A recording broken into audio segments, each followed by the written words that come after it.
Selamat pagi anak-anak MEM semua dan selamat berjumpa kembali dalam bentuk pembelajaran jarak jauh.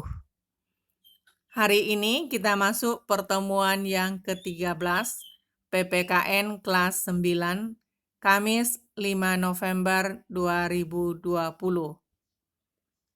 Nah, anak-anak, sebelum belajar MEM ingatkan kembali, maka kita harus berdoa terlebih dahulu.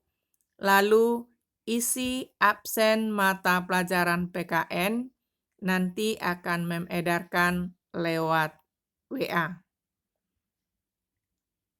Kita hari ini masuk pada bab ketiga tentang kedaulatan negara Kesatuan Republik Indonesia. Tujuan pembelajaran. Setelah mempelajari bab ketiga ini, diharapkan anak-anak mampu. Yang pertama, menunjukkan rasa syukur terhadap Tuhan Yang Maha Esa. Yang kedua, menunjukkan perilaku disiplin, tanggung jawab, dan percaya diri dalam mendukung bentuk dan kedaulatan negara. 3. Menjelaskan hakikat kedaulatan. 4. Mengidentifikasi prinsip-prinsip kedaulatan negara RI. 5. Mendeskripsikan dinamika perwujudan kedaulatan negara Republik Indonesia. 6. Menyusun laporan dan menyajikan hasil telaah tentang kedaulatan sesuai UUD 1945. 7. Mensimulasikan pemilihan ketua RT atau RW atau kepala desa.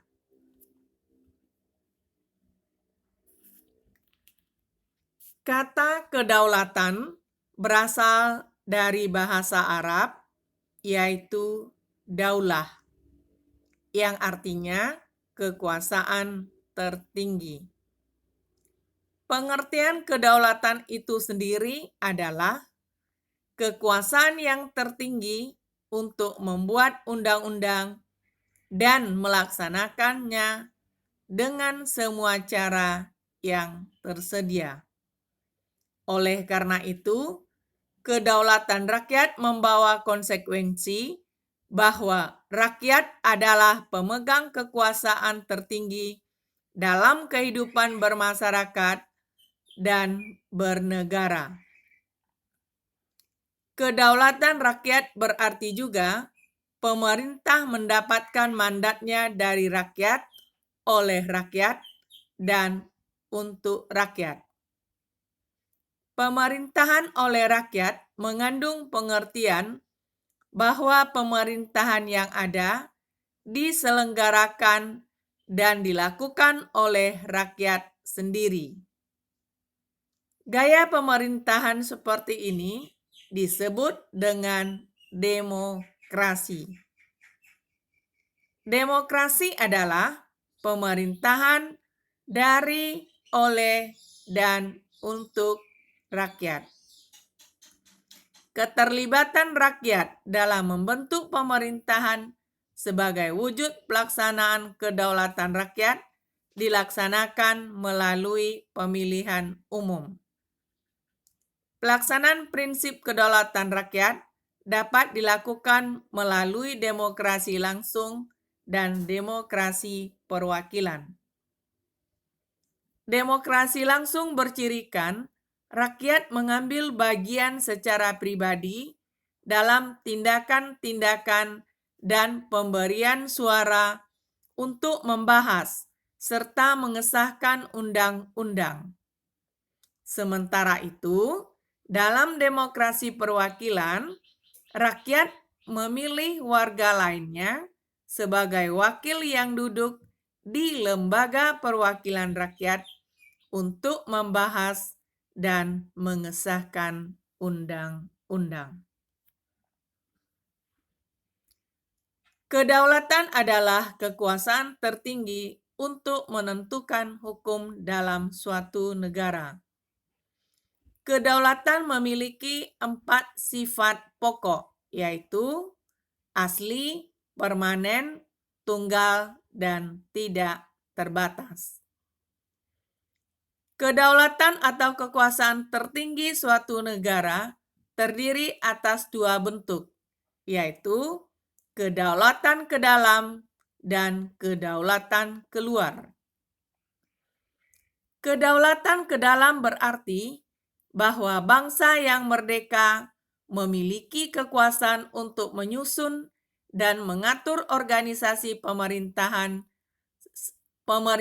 sendiri menurut kehendak bangsanya sendiri, serta kekuasaan untuk mengelola semua yang ada di wilayahnya yang mengandung sumber daya alam, baik di darat, laut, maupun udara, untuk kemakmuran rakyatnya tanpa campur tangan negara lain berdasarkan peraturan perundang-undangan yang berlaku.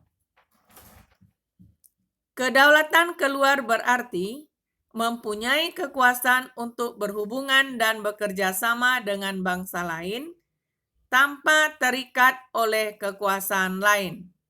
Contoh pelaksanaan kedaulatan keluar antara lain mengadakan perjanjian dengan negara lain, menyatakan perang atau perdamaian, ikut serta dalam organisasi internasional, dan sebagainya. Secara umum, terdapat beberapa teori-teori kedaulatan dari beberapa ahli kenegaraan, antara lain: A. Teori kedaulatan Tuhan. Teori kedaulatan Tuhan merupakan teori kedaulatan yang pertama dalam sejarah. Teori ini mengajarkan bahwa negara dan pemerintah mendapat kekuasaan tertinggi dari Tuhan sebagai asal segala sesuatu atau causa prima. Menurut teori kedaulatan Tuhan, kekuasaan yang berasal dari Tuhan itu diberikan kepada tokoh-tokoh negara terpilih yang secara kodrati ditetapkannya menjadi pemimpin negara dan berperan selaku wakil Tuhan di dunia. Teori ini umumnya dianut oleh raja-raja yang mengaku sebagai keturunan dewa. Misalnya, para raja Mesir kuno, Kaisar Jepang, Kaisar Tiongkok, Raja Belanda, dan Raja Ethiopia. Pelopor dari kedaulatan Tuhan antara lain Agustinus, Thomas Aquino, F. Hegel, dan F. J. Stoll. Contoh negara yang menganut teori ini adalah Jepang pada masa lalu dengan Kaisar Tenno Heika sebagai titisan dewa matahari. Karena berasal dari Tuhan, maka kedaulatan negara bersifat mutlak dan suci. B. Teori kedaulatan raja pada abad pertengahan. Teori kedaulatan Tuhan berkembang menjadi teori kedaulatan raja yang menganggap bahwa raja bertanggung jawab terhadap dirinya sendiri. Kekuasaan raja berada di atas konstitusi. Seorang raja bahkan tidak perlu menaati hukum moral agama. Justru karena statusnya sebagai representasi atau wakil Tuhan di dunia, maka saat itu kekuasaan raja berupa tirani bagi rakyatnya. Letak dasar utama teori ini adalah Niccolo Machiavelli melalui karyanya yang kedua, Principle. Ia mengajarkan bahwa negara harus dipimpin seorang raja yang memiliki kekuasaan mutlak. Teori kedaulatan raja beranggapan bahwa kekuasaan tertinggi terletak di tangan raja sebagai penjelmaan kehendak Tuhan. Karena kedaulatan dimiliki para raja, akhirnya raja berkuasa dengan sewenang-wenang. Raja Louis ke-14 dari Prancis dengan sombongnya berkata, "Titats moi, negara adalah saya." C. Teori kedaulatan negara. Menurut teori kedaulatan negara, kekuasaan tertinggi terletak pada negara. Sumber kedaulatan adalah negara yang merupakan lembaga tertinggi kehidupan suatu negara. Kedaulatan timbul bersamaan dengan berdirinya suatu negara.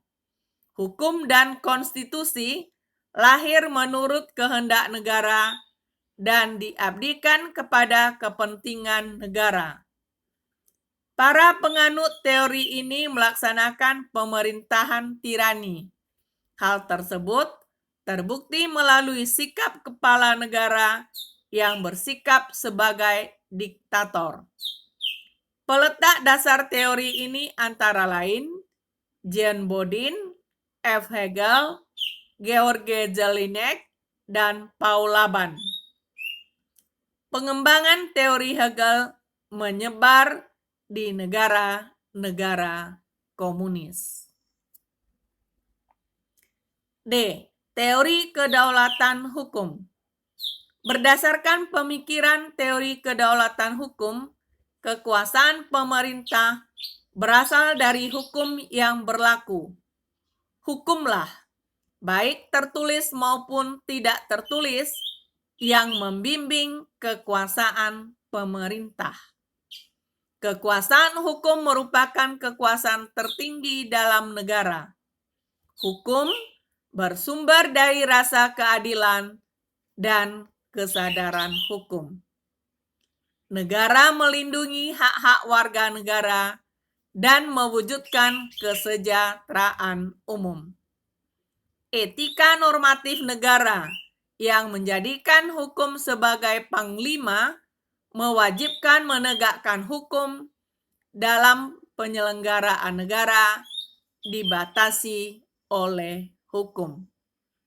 Pelopor teori kedaulatan hukum adalah Hugo de Groot, Crabbe, Immanuel Kant, dan Leon Duguid. E. Teori kedaulatan rakyat. Teori kedaulatan rakyat beranggapan bahwa rakyat merupakan kesatuan yang dibentuk oleh suatu perjanjian masyarakat. Kemudian, sebagai pemegang kekuasaan tertinggi, rakyat memberikan sebagian kekuasaannya kepada penguasa yang dipilih oleh rakyat, dan penguasa tersebut harus melindungi hak-hak rakyat. Tokoh yang mengemukakan teori kedaulatan rakyat yaitu J.J. Rousseau, Johannes Althusius, John Locke, dan Montesquieu. Beberapa pandangan pelopor teori kedaulatan rakyat antara lain J.J. Rousseau, Johannes Althusius, John Locke, dan Montesquieu. Pembagian kekuasaan dalam negara menurut Montesquieu dibagi atas 3 kekuasaan, yaitu A. Kekuasaan legislatif, yaitu kekuasaan untuk membuat peraturan perundang-undangan dalam negara. B. Kekuasaan eksekutif, yaitu kekuasaan untuk melaksanakan peraturan perundang-undangan yang berlaku. Kekuasaan eksekutif sering disebut sebagai kekuasaan menjalankan pemerintahan. C. Kekuasaan yudikatif, yaitu kekuasaan untuk menegakkan peraturan perundang-undangan yang berlaku apabila terjadi pelanggaran. Kekuasaan yudikatif sering disebut sebagai kekuasaan kehakiman. Nah, anak-anak, pada bab ketiga ini sampai di sini dulu pembelajaran kita. Maka siapkan buku catatan. Nah, pembelajaran hari ini boleh ditulis tangan dan boleh di-print. Tetapi jika di-print, maka harus ditempel di buku catatan, lalu difoto dengan rapi secara berurutan, dan dikirimkan ke WA Mem hari ini. Maka ini akan selesai pada jam pembelajaran hari ini. Terima kasih, selamat belajar, dan selamat pagi.